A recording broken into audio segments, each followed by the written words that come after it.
মহাকুম্ভে দুর্ঘটনা দুঃখ প্রকাশ করে এক্স হ্যান্ডেলে পোস্ট করেছেন প্রধানমন্ত্রী নরেন্দ্র মোদী। তিনি লিখেছেন, মহাকুম্ভে দুর্ঘটনা অত্যন্ত দুঃখের। মৃত পুণ্যার্থীদের পরিবারের প্রতি গভীর সমবেদনা জানাই। একই সঙ্গে আহতদের দ্রুত আরোগ্য কামনা করি। সম্ভাব্য সব রকম উপায়ে স্থানীয় প্রশাসন সবাইকে সাহায্য করছে।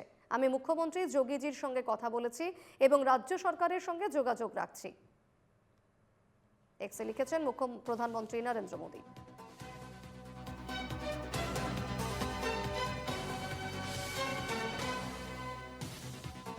অন্যদিকে মুখ্যমন্ত্রী মমতা বন্দ্যোপাধ্যায় তিনিও লিখেছেন, কুম্ভে পদপিষ্ঠে মৃত্যু। সোশ্যাল মিডিয়ায় শোক প্রকাশ করেছেন মুখ্যমন্ত্রী মমতা বন্দ্যোপাধ্যায়। তিনি লিখেছেন, মহাকুম্ভে দুঃখজনক পদপিষ্ঠের ঘটনা শুনে আমি গভীর মর্মাহত, যা নিরীহ 15 পুণ্যার্থীর প্রাণ কেড়ে নিয়েছে। মৃত পুণ্যার্থীদের পরিবারকে সমবেদনা।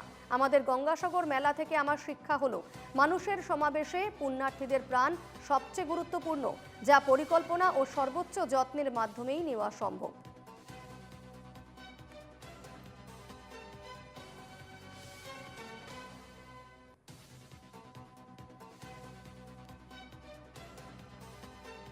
ভিআইপিদের বিশেষ নজর, সাধারণ পুণ্যার্থীদের জন্য নজর নেই। কুম্ভে পদপিষ্ঠের ঘটনায় কটাক্ষ লোকসভার বিরোধী দলনেতা রাহুল গান্ধীর। উত্তরপ্রদেশের বিরোধী দলনেতা অখিলেশ সিং যাদবও কটাক্ষে সরব। উপযুক্ত ব্যবস্থাপনায় গাফিলতিকে দায়ী করছেন অখিলেশ যাদব।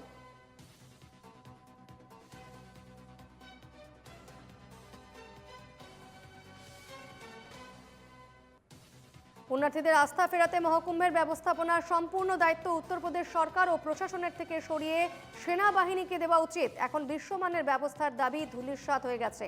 যারা এসব দাবি করেছিল ও মিথ্যে প্রচার করেছিল, তাদের এই দুর্ঘটনার মৃত্যুর জন্য দায়ী, লিখছেন অখিলেশ যাদব। অন্যদিকে রাহুল গান্ধী অর্থাৎ লোকসভার বিরোধী দলনেতা, তিনিও এই গোটা ঘটনায় উত্তরপ্রদেশের যোগী সরকারের দিকেই আঙুল তুলেছেন এবং বিশেষ গুরুত্ব দেওয়া হয়নি পুণ্যার্থীদের দিকে, সেই অভিযোগ তুলছেন বিরোধী দলনেতা।